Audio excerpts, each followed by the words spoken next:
आज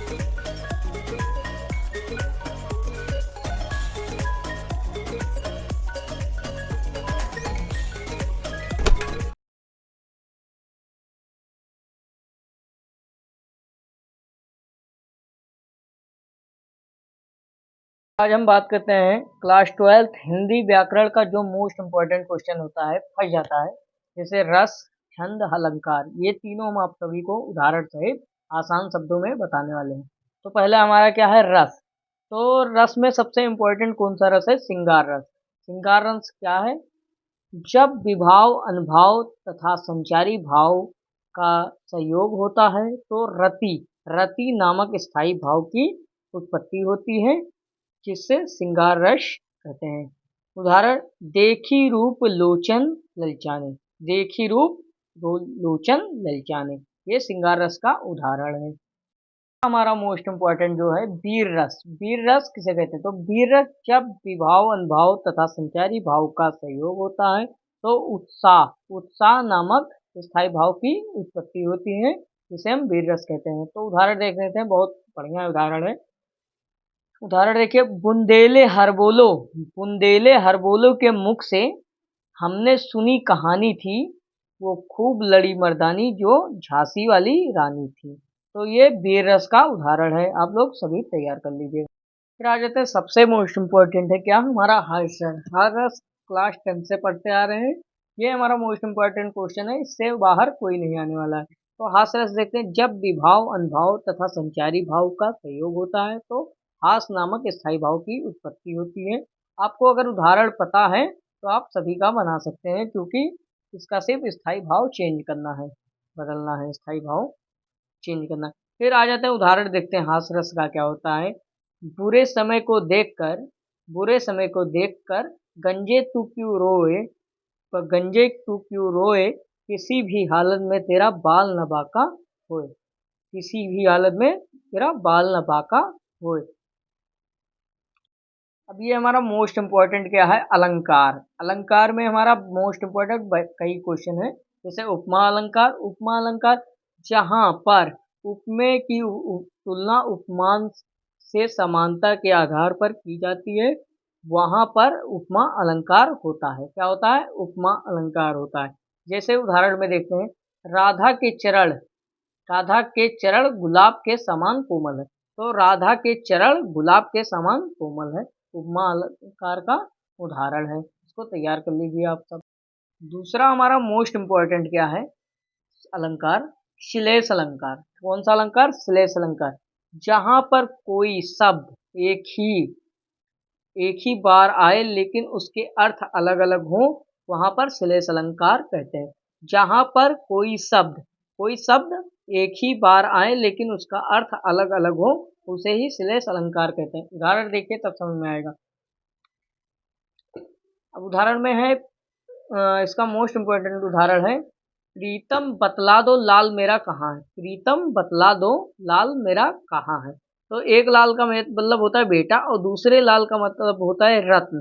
प्रीतम बतला दो लाल मेरा कहाँ है, तो लाल का मतलब सोना भी हो गया और लाल का मतलब बेटा भी हो गया। तो एक ही शब्द आया है लेकिन इसका अर्थ अलग अलग है, इसीलिए यह श्लेष अलंकार है। इसको तैयार कर लीजिएगा, मोस्ट इम्पोर्टेंट है। हमारा मोस्ट इम्पोर्टेंट अलंकार, यमक अलंकार।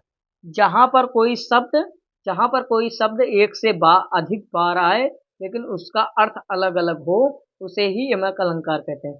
जहां पर कोई शब्द एक ही बार आए, एक से अधिक बार आए और उसका अर्थ अलग अलग हो, उसे ही यमक अलंकार कहते हैं। श्लेष अलंकार में एक ही बार आता था और इसमें अधिक बार आए। तो देख लेते हैं उसका उदाहरण क्या है।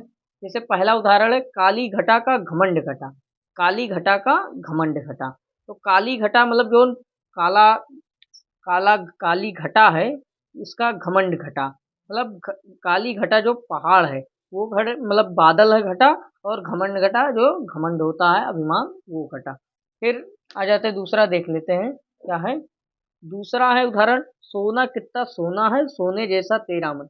सोना सोना मतलब लड़का, कितना सोना है, सोना मतलब हीरा है, और सोने जैसा तेरा मन मतलब सोने के जैसा तेरा मन है। यहाँ पर सोने का अर्थ है सोना, सोने जैसा बेटा। ठीक है, तो चौथा अलंकार है हमारा रूपक अलंकार। रूपक अलंकार जाप उपमेय तथा उपमान में कोई भेद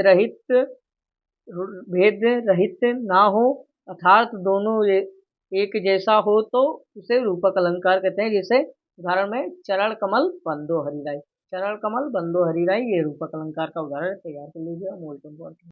और आ जाते हैं छंद। छंद जो मोस्ट इम्पोर्टेंट है, दोहा। दोहा छंद पेपर में दो आते हैं, दो में से एक, तीन रहते हैं, तीन में से एक लिखना रहता है, तो तैयार कर लीजिएगा, दो तैयार कर लीजिए, एक जरूर लिख देना। दोहा क्या है? यह एक अर्ध सम्मात्रिक मतलब आधा अर्ध सम्मात्रिक छंद है जिसमें 4 चरण होते हैं। पहले और तीसरे चरण में 13 मात्राएं और दूसरे और चौथे में 11-11 मात्राएं होती हैं। तो उदाहरण देखते हैं सीधा। तो उदाहरण क्या है? 4 चरण है इसमें। कितना चरण है? 4। कितना चरण है? 4। कौन कौन सा है? आज तुम निद्रा त्यागो, तो पहले और तीसरे में बताए हैं 13-13 और दूसरे और चौथे में 11-11। आज तुम निद्रा त्यागो, इसमें कितना चरण है? 13। गिन लेते हैं। इसको बोलते हैं इसको गुरु, इसको लघु बोलते हैं। लघु एक होता है और गुरु 2 होता है। तो यहाँ पर भी छोटा गु मात्रा एक है, तो इसमें भी एक है। तो इसी प्रकार आप पूरा उदाहरण तैयार कर लीजिएगा। उठो उठो हे वीर, ये 11 मात्राएं हैं। और इसमें नहीं कायर हो भागो, तैयार कर लीजिए, स्क्रीनशॉट कर लीजिएगा, ये 13 मात्राएं। करो महासंग्राम, इसमें 11 मात्राएं हैं। तो इसी प्रकार आप तैयार कर लीजिएगा दोहा को, मोस्ट इम्पोर्टेंट है। आज आते हैं हम सोठा को। सोठा देख लीजिए, छंद है, देख लीजिए, मोस्ट इम्पोर्टेंट क्वेश्चन है। यह एक अर्ध सम्मात्रिक छंद है। यह एक अर्ध सम्मात्रिक छंद है जिसके 4 चरण होते हैं। इसमें भी 4 चरण होते हैं। इसमें पहले और तीसरे में 11-11 होती हैं और दूसरे और चौथे में 13-13 मात्राएं होती हैं। इसमें उल्टा होता है दोहा का। तो उदाहरण देखते हैं। अगर ये सिंगल है या छोटों की मात्रा है तो इस पर लघु रहना चाहिए। तो इसमें एक है और इसमें 2, उठो, फिर इसमें एक, फिर इसमें 2, गुरु, इसमें 2, इसमें 2, इसमें एक, कितना हो गया टोटल? 11। फिर इसमें 2, फिर इसमें एक, फिर एक, फिर एक, फिर 2, निंद, इसमें निंद की बिंदी आ गई नी पर, तो इसलिए 2, और ये द्रा मतलब 2, फिर त्यागो पर 2, फिर को, ठीक है। कितना हो गया? 13। 4 4 8, 8 2 10, 10 3 13, फिर 1 2 1 2, फिर 2 2 1, कितना हो गया? 11, फिर 1 2 2 1 1 2 2 2, कुल मिला के कितना? 13। तो मोस्ट इंपॉर्टेंट क्वेश्चन है, आप तैयार कर लीजिएगा। अब हमारा इसी के साथ समाप्त होते हैं। रस छंद अलंकार तीनों आसान शब्दों में है, तैयार कर लीजिएगा। मोस्ट इंपॉर्टेंट क्वेश्चन है व्याकरण क्लास 12।